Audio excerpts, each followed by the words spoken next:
What's on your mind today? As Bob says, you have a right to hear and be heard. You know, I tried so hard to think of something new to say, to come on with something sophisticated or different, intriguing. And then I ended up doing what the person at the top of the heap does. Bob Grant has the right idea to ask you what's on your mind. This is your chance to tell us what's on your mind, to tell your friends, to tell everybody listening in. It's a big station, you know, and to be heard. Now, don't just sit back and hear. He also said to be heard. So call in if you have something on your mind. The numbers from New Jersey, 201-489-WABC. That's 9222 for some of you. And from Connecticut, New York, and everywhere else, it's 212-563-WABC. So call me, and I can hear you saying, call her. Who's she? Well, those of you who've listened in to Bob, you've heard him mention my name, you've heard me speak, I've been his guest. But to those of you who might not have heard, I'll tell you just a little bit about myself. Hey, first of all, I believe in God, family, and country, okay? I'm not one of those persons who say, we'll go with the flow. Whatever the media says or the movie stars say, that's what I'm going to do. No, siree, that's not what made America. I believe in God, family, and country. I'm the president of the Crown Heights Taxpayers and Civic Association. Also, the homeowners in Crown Heights. I guess you didn't even know we had homes in Crown Heights. All you heard were about the riots last year. Well, let me tell you something. We've been working over 35 years to maintain that community. We have some beautiful homes there. We're not fighting one another. We've gotten along all the years past, and we're still getting along. And to hear people talk, you think we're fighting in the street. Well, we're not. I'll talk about that a little later, and I'll tell you why I thought that business in Crown Heights last year was unforgivable, and tell you who I blame for most of it. That's a little later. I'm also president of the Brooklyn Civic Council. Now, that's composed of about 55 groups in Brooklyn. Civic groups from Mill Basin, Sheepshead Bay, Brighton Beach, Crown Heights, Prospect Lefferts, plus the library, Brooklyn Public Library, the museum. And we were established in 1923, pretty old, right? And we're there to boost Brooklyn, to get together, to talk about ourselves, to let people know that we're in Brooklyn and we're a big city. We'd be the fourth city if we weren't connected to Manhattan. That's another story. 1898, the year of gloom, when they told us that we had to join with Manhattan. Oh, my gosh. Why can't we be our own? Well, let's go on. In addition to that, I had a TV show on WNBC TV from 76 to 81 called Your Sunday Best. Not the failure that was on last year. This was the joy of faith. I had a lot of young people on from 14 up to 40. We had dancers, singers, and I wore a different hat every year. Remember? Yeah, that's me. I have like 400 hats still, you know. And I've subbed for Bob over at WMCA years ago, 20 years, I think. And I used to substitute for him, and I really enjoyed it. And in addition to that, I go to church. I've written for newspapers, and I'm active in my church, AME church. And if you know anything about my connections, let me see. You never can tell where I'm coming from, okay? Because I'm a human being. I've gotten awards from the Police Precinct Council. I've gotten an award from musicians. I've gotten an award from the Black Business and Professional Women's Club, the Sojourner Truth Award, and I've also gotten Women of Achievement Award from the DAR, the Daughters of the American Revolution. Yeah, they're here. We have them in New York. You didn't know that? Yeah, and all the other groups in between. And look, I'm a people person, and I like New York, but I think the middle class is getting a bad break. I don't like the high taxes, etc. That's enough about me. As we go along, you could ask me questions. I might tell you. Some things I don't want to tell you. Yeah, why should I say so much? It's bad enough to tell you all I did tell you. But, look, what do you want to talk about? Huh? What do you want to talk about? Let me see. In the paper today, Clark Clifford. Some papers don't tell you he's a Democrat. Big-time Democrat. Democrat Clark Clifford indicted. Can you imagine that? I didn't know. I thought people wanted a change. What, a change to that? Back to that? He was the advisor of presidents, remember? Clark Clifford? Kennedy's advisor. I think he was Secretary of Defense with Johnson, even with Truman. Come on, folks. This is a big-time Democrat. You want to talk about that? People are talking about we need a change. I guess you could change everything now and then, but change to what? I think Columbus told the Indians they needed a change. Look what happened to them. So I don't think we should be so quick. I think that we're intelligent enough to read between the lines and to recognize rhetoric. Okay? You want to talk about NIMBY, not in my backyard?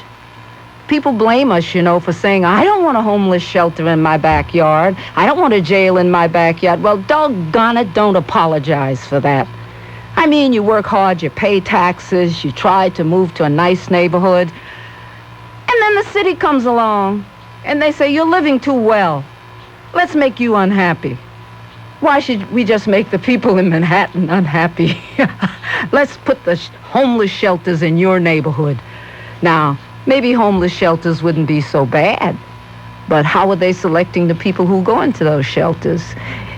And other people are trying to punish success. Tax the rich. Tax the rich. Heck, why would you want to get rich if they're going to tax you? You know, that sounds like communism to me. And the last time we had that was in the Soviet Union, and you know what happened to them? Tax the rich. I was always told to try to improve yourself, right? We could talk about that. We can talk about prayers in school. You know, they have everything else in school. Condoms, teaching sex education, and more babies having babies than ever. I don't know what they're teaching them. But prayers, God forbid. Oh, please, maybe I shouldn't say that. But God forbid you should stop for a moment of silence and pray. And what are you people doing about that, huh? Talk to me. Call me and let me know how you feel about things like that. The quality of life in your community. Why are people moving out? And how about legal immigration? Somebody told me, you know, they should stop immigration until we all get settled. You know, what do you think about that? I'm not even talking about the illegal aliens. That's another story. But that's what people are talking about. In the upcoming elections, the Democratic Convention. Well, I think that we have a lot to talk about, and we'll get into a little more a little later. Okay? So we'll talk later. Look, I have a lot to say, but look, I have 4 hours, okay? You're going to stick with me? But first, let's go to our first caller. Hello, David. Sister Myrtle. Yes. Good afternoon to you. Oh, hi. How are you? Fine, thank you. What's on your mind today? Well, first of all, let me say that it is a pleasure and a privilege to speak with you. You've always been one of my longtime heroines. You and the great Roy Ennis and others of us who are speaking the truth and unfortunately being blacked out most of the time. I like the way you put that. One of us reminds me of the NACP when he said, you people, they got insulted. I says, how could they get insulted when he said your people? They're the NAACP meeting to talk about black issues, saying that you have to help us. Wasn't that ridiculous? And then when he said your people, they got insulted. Wasn't that funny? Yes. Yeah. So? You mentioned that you're an AME. You know, I'm a Shouting Baptist. Well, some people might not know what AME is. That's the denomination, African Methodist Episcopal Church. Uh-huh. And it was established in 1787. And it's run almost like the Catholic Church with a bishop, etc. and whatnot. But we're all one in God, and that's what's important. And I always place God, family, and country ahead of everything. And I'm glad that you're a shouting Baptist. Doesn't it make you feel good sometimes? Yes, it does. I know, and people don't understand, but what did the song say? You'll understand it better by and by. But David, yes, you keep plugging away. I hear you often. Yes, I wanted to ask you a couple of questions. Why do you suppose that there is so much black-on-black intolerance? You know, at the minute we differ from what I call the black racist cult, you know, those are the individuals that have command of the airwaves all the time. Well, I could have given you that note because I have a note here and I wrote a column on it. Yeah, folks, I used to write called Black on Black Oppression. In other words, if every black doesn't think alike, talk alike, vote for the same person, they start calling you names. And I think that's so terrible for people who fought for freedom. And when you fight for freedom, you want to be free from any domination. And that can hold people back as much as anything else. I don't know why they do it. And then they get insulted when people say all black people are criminals, but they go around saying we all have to vote this way. And if you don't think this way, you're this and that. David, that's the first thing that has to be changed so that regular black people will speak out, because in between the hoodlums and the professionals up there are millions of blacks in between just making a living, taking care of their household, good Americans, but they don't speak out because they don't want to be called names. So let's try to change it, okay? Absolutely. And thank you so much for calling, David. Okay. Okay. Bye-bye. Bye. Okay, let's go to the next call. The next call is, who's this, Jack? That's me. You want to talk about health insurance? Yeah, I have such a problem. What's the problem? I'll be 59 in October. I had to leave work because of osteoarthritis. I can't stand in one place that long, otherwise I just... Yeah, you don't have to go into the details, but the fact that you had to leave work, let me tell you, I know that you were slightly disabled. So what's the problem? Well, my COBRA expires in September, and the insurance company that carries it goes over $3,000 a year. And I can pay my rent or food or the insurance. I can have a pick of two. If I pay the medical insurance and my rent, how do I eat? So what, you just want to talk about it so that people can know how terrible it is? And you know what? People are talking... What's the government going to do for us? They're talking about health insurance, and we need universal coverage. But Harry Truman talked about it, and they never do anything. But they're doing things, but I'll tell you what you have to do. You have to get rid of the fraud first. Get rid of the what? F-R-A-U-D, fraud. The people who are ripping off the system.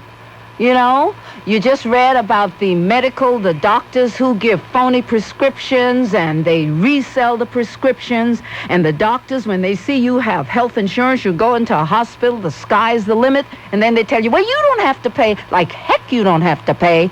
So if we can do that, we could work on that. And I think that's what we need to do. And I hope someone will call in to talk about your problem, because you have the problem of many people.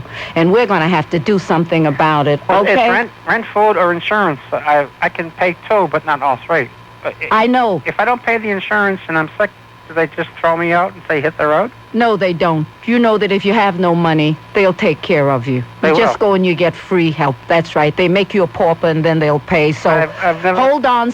No, don't worry about that. New York, you'll get the best health care. Call it. Look, we'll listen and hear what other people have to say, and God bless you, okay? Bye-bye, dear.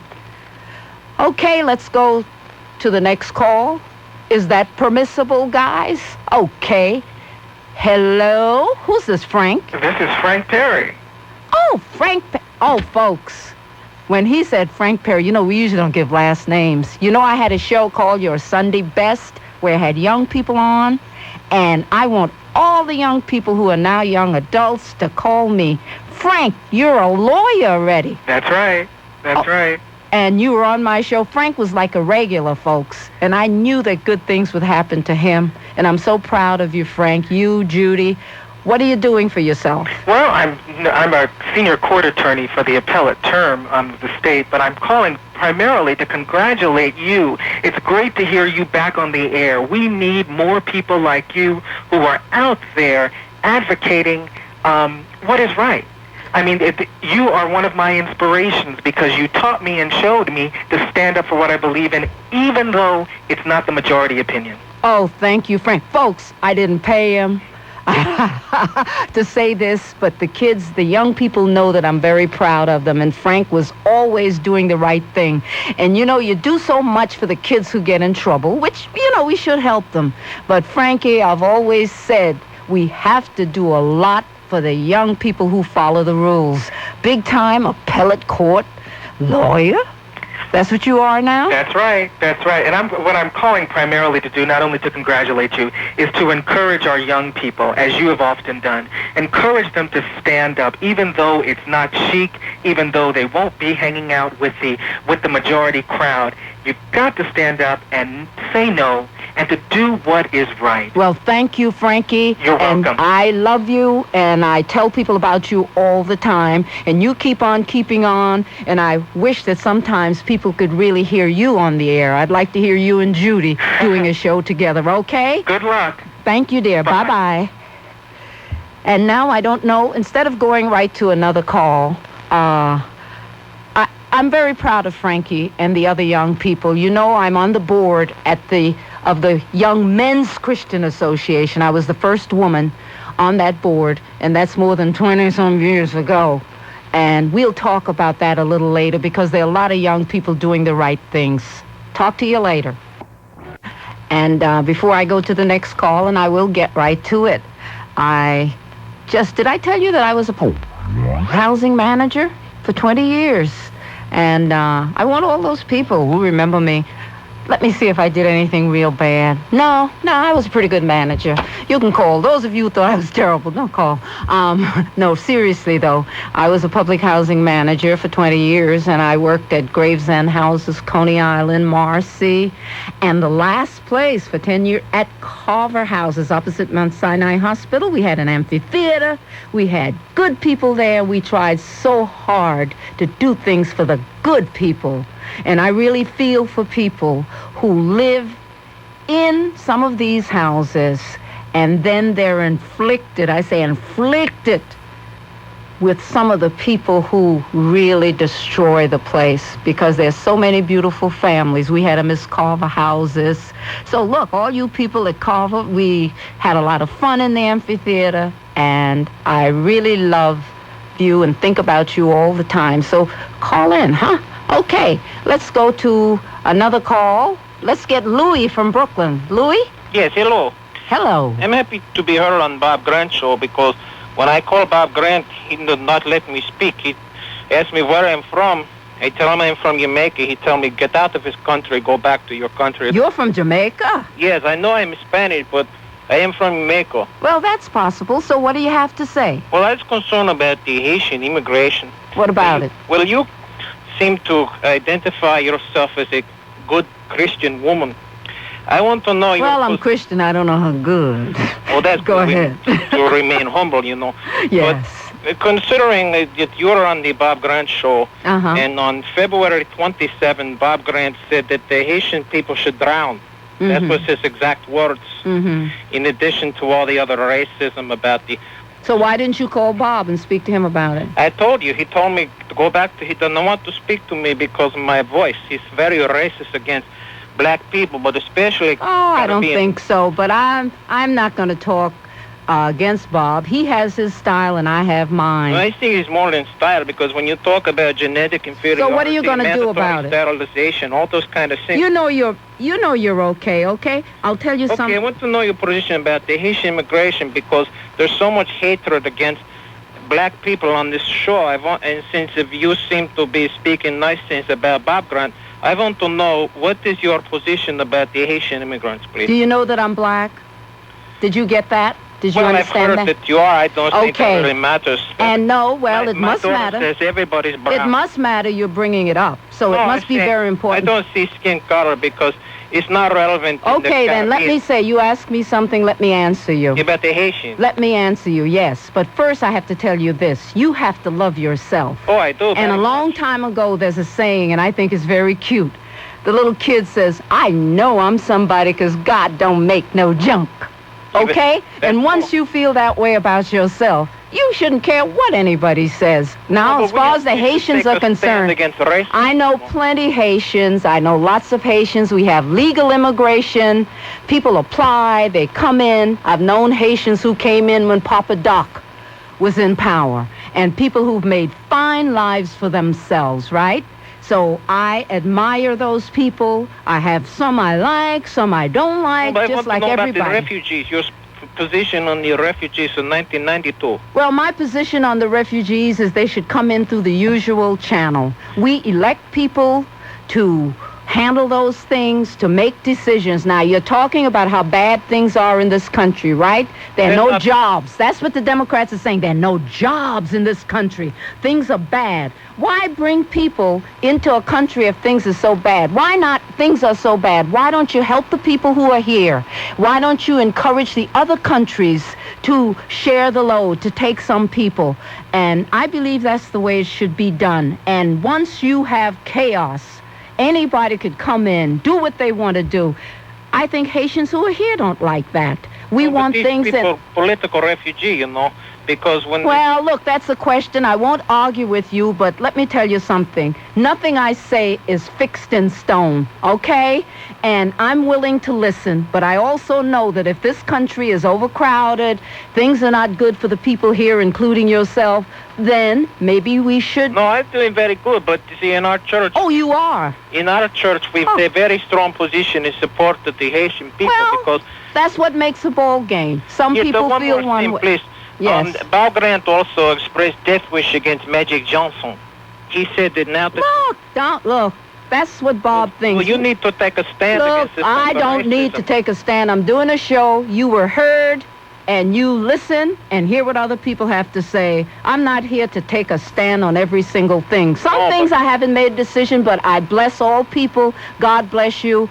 But okay, thank you very much. But you go back and forth to Haiti, so, I mean... I do not go back and forth. I've been here I'm from Jamaica here, 15 years. Okay? God bless you. And look, let's listen and hear how things evolve, okay? There's too much hate. God bless you. There's no... Oh, come on. Bye-bye, dear. Okay. Do we have time to go to another call? Okay, let's see who's next. Derek in the Bronx. Hello, Mrs. Whitmore. How are you? Hi, who's this? Derek Sproul from the Bush Quail campaign in 1988. Young man, you talked to me last night. Oh, I told you to call me. Right. Oh, I wanted people to hear this young man. Folks, I want you to hear him. We didn't want to make a call out. But so many people talk about the young people who are terrible. They're in the street. And this is a young fellow who at 15. 14. You were 14 when I saw you dancing at the Bush Victory Party? In 88. A young Republican. Young black Republican. A young black Republican. 18 years old now. 18 years. Can talk too, can he, folks? Yeah. I wanted people to hear you and to know that you are out there. Yeah, not too many people believe that there are many of us, black Republicans, young black Republicans, but... Well, I heard that the young people are going more Republican than the older people. Well, this one is. This one is? Yeah. So, what do you think's going to happen? Well, we're going to win. Bush is going to win. I'll give you some reasons why I think he'll win. When you think about an instance of the area of foreign policy, this president, has the respect and the admiration of many world leaders. You talk about prime ministers of foreign countries such as Britain and President... Yeah, you sound like you're 35. Thank you. You're too kind. No, that's good. That's why I said one thing I have to do. I remember you. You're too kind. And you were so enthusiastic. I'm still enthusiastic. And I said, I must tell Derek that I'll be on. I want him to call up to let the people know that, if I said there's a guy named Derek, people say, she's making it up. No, he's true. He's real. Well, good. And a little later, we're going to talk about the campaign, Derek. Oh, yeah. I wanted to ask you, are you going to get involved this year again? Involved in what way? In the, volunteering in the... Oh, yeah. I'm a good volunteer. My husband said I should go and get a job. I work harder as a volunteer than when I had a job. I plan to do that myself. Oh, yes. I was calling around to find out when the headquarters, the Bush Quill headquarters. Well, listen, just keep listening, Derek. They'll be in touch with you. We have lots of calls, and I'm so proud of you, and I'm glad. Listen in. We're going to talk more about the campaign. Will, and I'll call you tonight. Okay. Thanks a lot. Bye-bye. God bless you, dear. Bye-bye. Okay, we still have time. We're still on the air. Let's see who's next. Mark. Mark? Yeah, Myrtle. Yes. I'd like to ask you a question. Possibly you could have the answer now. Why is there so much black anti-Semitism amongst college students, considering the fact that the Jews and the blacks work together so well? In fact, the Jews were the founders of the NAACP and other organizations. Why is there so much black anti-Semitism that you hear about today? Well, you're making an assumption. Well, this young fellow who just called is on his way to college. He's not anti-anything. And I'm so far removed from college. Incidentally, I graduated from Brooklyn College, and we got along with everybody. I mean, I never I never heard of what you're saying. Now, listen to this. You know and I know that there are always elements who get heard. They're the ones who are the loudest, right? Right. They talk a lot. The media will pick it up. They don't pick me up. They don't pick you up. They don't pick the ordinary like Derek or Frankie who just called up, right? So you're going to get excited about some college students who have nothing else to do. I would think that they'd be so busy trying to get an education that they wouldn't have time to listen to the garbage that's being fed to them. But remember that a lot of these college professors and these people on campuses are very anti-establishment. And I'm not surprised what they're feeding the kids. But when they listen to these people, they form opinions, but they can be changed. So never say that most people are anti-Semitic. Just say that element. And I think you would have won. I can only go by the fact of Leonard Jeffries and the people who seem to gravitate towards him. I never heard of Leonard Jeffries. Wait a minute. When I come back, I'll talk a little more about that, okay? Okay. So this is Myrtle Whitmore for Bob Grant on WABC. We'll be back after this. I promised to say something about anti-Semitism, and I want to tell, I've forgotten your name, who called a few minutes ago, just before the break. You're going to name one person who might be anti, or you're going to name a person who's influencing some of the college students, and you're going to forget about all of us out there who are teaching young people and guiding them the right way. You can do a lot to dissolve this appearance of anti-Semitism by not playing it up so much. Just go ahead, be yourself, listen to some of the people who don't say those things, because college people are special brands of people. When you're in college, you know, your mind is just like pudding. Somebody puts something in and you repeat it most of the time, but you heard my two fine young people. So there are millions of them out there, okay? So take heart and don't dwell on that. Dwell on the people who are following the rules, okay? And I think that now I'll go to the next call. Linda. Oh, hi. Hi. I'm calling about the lawlessness that is promoted by such as our ex-mayor who has a radio program, who passed an executive order against the city cooperating with illegal alien, administration, let's put it. And this morning he went further in denouncing any attempt not to give driver's licenses. You know, there's this issue right now in New Jersey. Yes. To me, it is so insane. Ex-Mayor Koch twice... What's insane? The idea that we should not help the Immigration and Naturalization Service when we are overloaded. We supposedly are a nation of laws, yet he's promoting, and so is this current mayor, the fact that any illegal alien can come to the city and anybody who dare question them could lose their job. This is turning things on their head. And the idea of the government giving them driver's license, it's a government thing to give a driver's license. These people should be concerned about being discovered, not the other way around, that people who want to help protect our population and allow people who are coming into the country legally to be rewarded for their lawfulness. Yes. Instead, they're promoting lawlessness. Well, and yet Mayor Koch made a statement on 2 days in his program about the riots in Washington Heights that the largest proportion of people arrested were illegals. That's right. Yet he never made a connection between his own executive order. He never made the connection, and there's an obvious connection. Did you speak to him? I did call a few times, but it's very hard. He doesn't let you speak very much. Well, that's all right. You had your say, and there might be a lot of people who agree with you, some who don't. But I'll tell you something.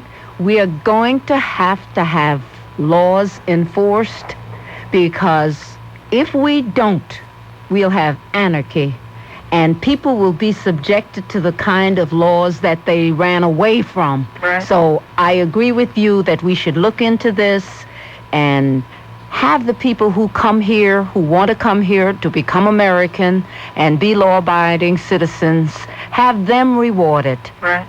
And look, maybe they're listening, and maybe the mayor's listening. Okay, thank you, Linda, for calling. Bye-bye. Okay, let's go now to Steve. Steve? There was 2 tickets. No, only one round trip. Hello? Steve?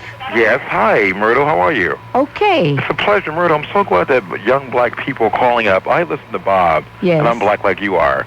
And I understand the anger that so many white listeners, when they call up from the media. Yes. I'm glad that young people are calling up like that. I really am to see that. Yeah, I thought people would like that. I had the opportunity, and I said, by golly, if I don't do it, who's going to do it? And I think the listeners who called earlier to call, there's a lot of anger from mayors. There's an awful lot of black anger in the street now. It really is. Well, a lot of black anger coming from a certain element.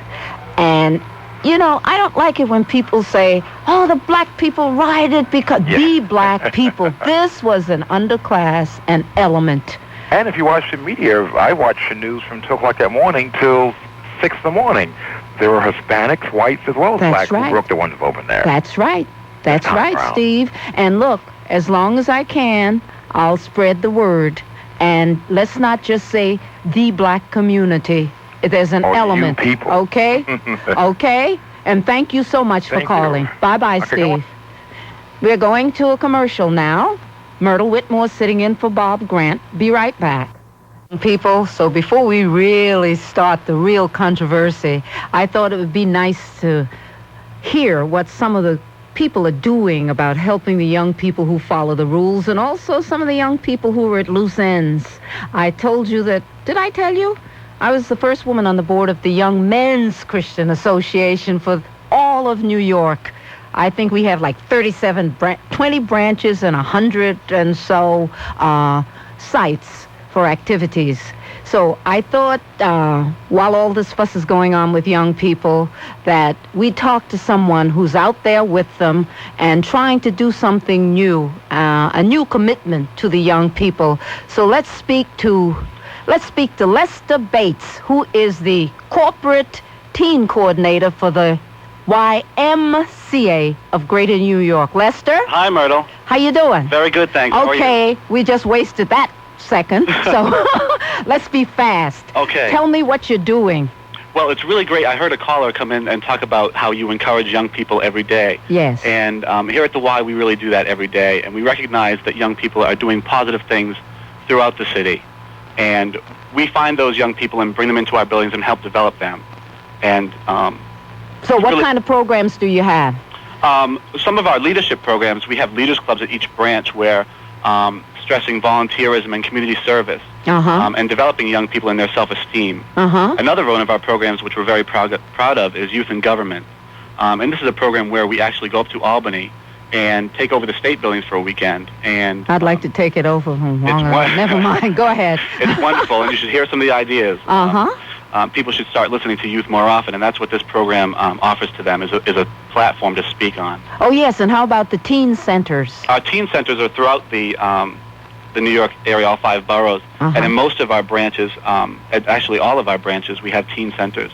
which focus on sports and recreation, arts and culture, and self-expression. And when are those in action? On the weekends, we have those open to teenagers so that they can come off the streets and have a safe place to go.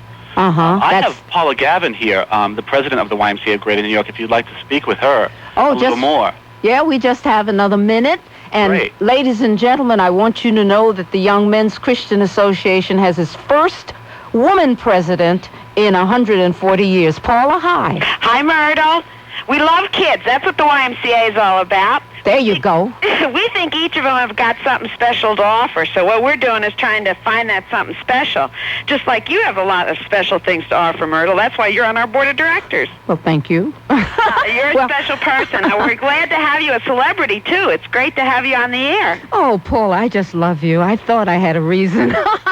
But honestly now, the young people who are looking for something to do, and you know we can't go into it now, I just wish that some of the programs would take you or Lester and have you on for an in-depth interview. But now anyone who's interested in coming to the Y, and I know that we have financial assistance because it's a membership organization, but the doors are open. Where should they call to get more information? Thanks, Myrtle. As I say, we're serving kids all over 5 boroughs. We welcome every kid. We think that every kid has something special, and if they call us at 630-YMCA. Okay. And thanks, Myrtle. Thank you so much, and God bless you. Okay, bye-bye, both of you. Okay, that was Paula Gavin. The president of the YMCA, our chairman of the board is Dick Boyle from Chase, Manhattan. Big time. But we need everybody's help there. And send your kids, call up, especially teenagers. We have nice leaders being developed, you know, and I think that's nice. And we're going to go to the break now. Myrtle Whitmore for Bob Grant. Forward to listening to him because I know he has something interesting to say, and his callers are usually right on the ball, and they have a lot to say. And those of you who've never called in, come on, try it. Get it off your chest. You feel so good. That's the way I started, you know. 20 years ago, I used to call Bob, and one day I think Mike Long from the Conservative Party introduced me at a social function, said, "This is the woman who calls you." And from then on, we, became friends, you know. We think a lot alike politically, and of course certain values we share, and we don't agree on everything, but I made it a habit not to fight with friends and people I know in public. And to tell the truth, even with you who disagree with me, I'm not going to fight with you that much. You call up, don't be afraid, I'll let you have your say. But if I disagree, I'll just disagree, that's all, but I won't fight you, okay? And you heard the business about Clark Clifford, and it brings us into the campaign. And you heard one of my young callers ask me what's going to happen, and also saying that he thinks that the Republicans will win.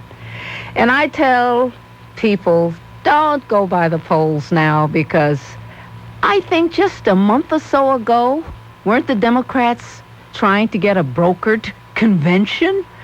Weren't they dissatisfied with Clinton? Is this the same Clinton that they were saying couldn't win? That he was no good, he was carrying too much baggage? Correct me if I'm wrong. And they thought Governor Cuomo would be better, anybody but Clinton. And now suddenly it's yah, yah, yah, rah, rah, rah. You know, I like what McGovern said. And when he corrected what he said, he made it worse about the Democrats having a Trojan horse. And I could just see this Trojan horse with two faces, you know? Gore and Clinton just smiling. Oh, we're for the middle class, we're for this. And then behind, when you open the door of the Trojan horse, you see the people coming out. High taxes for the rich. You know, anybody's rich who has 2 stereos. And let's do this, and let's tax them because people shouldn't have success and make money. And the liberals will come out, and we women want this, and we want this, and the blacks want this, and the gays want this. You know what? There's too much division. What's all this business? Aren't we one country? I don't even like it when we put a hyphen, you know, in our names. I'm Italian American, Jewish American, black African American. I don't say African American. I'm American. and I'm from the black race. Wow. Listen to people now. Look, you can't be changing my name every 6 weeks. I'm sick of the whole thing, you know? And let's be Americans, but the people have a Trojan horse. They're pretending they're one thing, but coming out of the back, you have all of these liberal policies. And I think the liberals are responsible, not the good liberals, but you know, the big mouths, responsible for the welfare programs which have incapacitated people. I mean, when you give, people are born into that, and they don't go out and strive to do better. And all these people are saying, we want this, we want that. What do you want? I could hear somebody say, what do you people want? And I'm curious to know, what do you want? Freedom from what? I mean, you got a freedom to leave the country if you want to. I mean, if you want security, job security, health benefits security, all kinds of security, we can have slavery. Slavery or communism, where everything is provided for you. And stop whining people. Just because a few people, not a few people, well, compared to the big population, you don't have that many people unemployed. If you have 7% or 8% unemployed, then you must have 93% working, right? How many people do you know who are unemployed? People were making big money during the 80s. They should have saved it. And if you didn't save it, then go out and hustle and get another job. People swim the ocean to come here if things aren't good at home. Ask anybody who's coming from a foreign country. And you mean you can't go from here to Jersey? You know, from New York to Jersey, or Jersey to New York, or go to Utah, or go where they have, you know, low unemployment. Stop whining and make America America again. And it must be, look, we must be doing okay. Nobody's leaving, and everybody is coming. Everybody coming here, whether to improve themselves or to invest their money. And I'm so tired of hearing this gloom and doom. Ford Motor Company just said they had a profit. Look, people, get out there, work, strive, get 2 jobs, spend, enjoy yourself, make America America again. Okay, I've said enough for now.